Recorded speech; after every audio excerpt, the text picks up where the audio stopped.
Well, thank you, Lizzie. Are there any Marylanders in the house? All right, a lot of Marylanders. So it's great to see all of you Marylanders and people from all over the country gathered here today to send a very important message, which is hands off our Medicaid. We're going to say that together, hands off our Medicaid. Now, look, we know from experience that we are dealing with a bully in Donald Trump. There's no other word for it. We've seen him mock, we've seen him insult people across the country, including people in the disability community, including disabled veterans. And we're all here to say we're going to stand up to bullies and make sure that they don't take away Medicaid and other important services for the American people. Are we going to send that message? And I would side with all of you, all of the organizers of the Disability Policy Seminar from all over the country. I will side with you any day. I know how determined you are. Many, many of you have faced discrimination.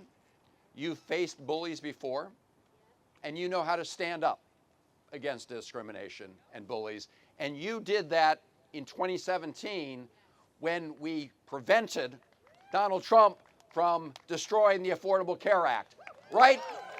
And we are going to stand up this time around and prevent Donald Trump from taking away Medicaid. Now, in the Senate just last week, we went through a lot of votes. We were here till about 3 a.m. in the morning because Republicans in the Senate were trying to pass this tax cut or lay the foundation for tax cuts for the very wealthy by paying for it in part by cutting Medicaid. Now, this should not be a bipartisan issue. And I will say I've worked on a bipartisan basis on many important bills in the past. For example, on the ABLE Act. For example, on other important disabilities rights issues. But on this issue right now, what we are witnessing is that the Trump administration and Republicans in the House and the Senate are trying to pass this very big tax cut that disproportionately benefits the very wealthy and big corporations.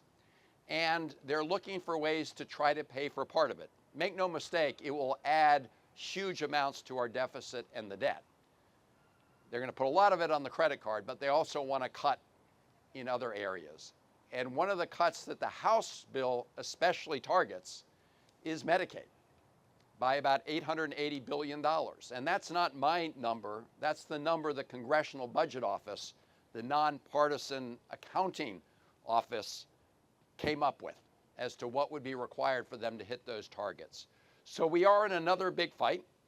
We're also witnessing efforts to dismantle big parts of the Social Security Administration and CMS.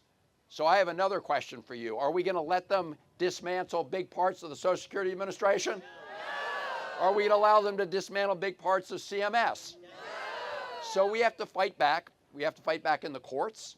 We have to fight back in the Congress. And we have to fight back in communities all over the country. And I know that you're doing that because I believe strongly that when you create ripples in every community around the country, it does build a wave. And the wave can help make sure that we stop bad things from happening and make good things happen. You stopped bad things from happening in 2017. It was one vote. So you know how hard we have to work. You know we can't take anything for granted. Right back then, the House of Representatives passed a bill to get rid of the Affordable Care Act. It came to the United States Senate. The same kind of procedure, what we call reconciliation. And it was by that one vote, with every Democrat joining with Susan Collins and Lisa Murkowski, and yes, John McCain, when he put his thumb down, that saved it.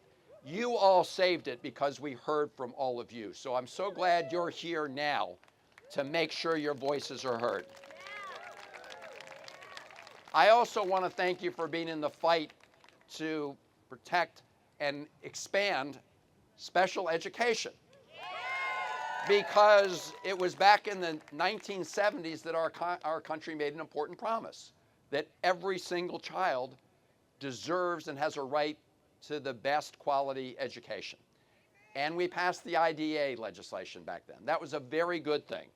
But as you know, the federal government has always short-circuited, shortchanged the amounts of money that were promised back then to fulfill that promise, which is why I've been introducing, and with your help and support, we will ultimately pass the IDEA Full Funding Act.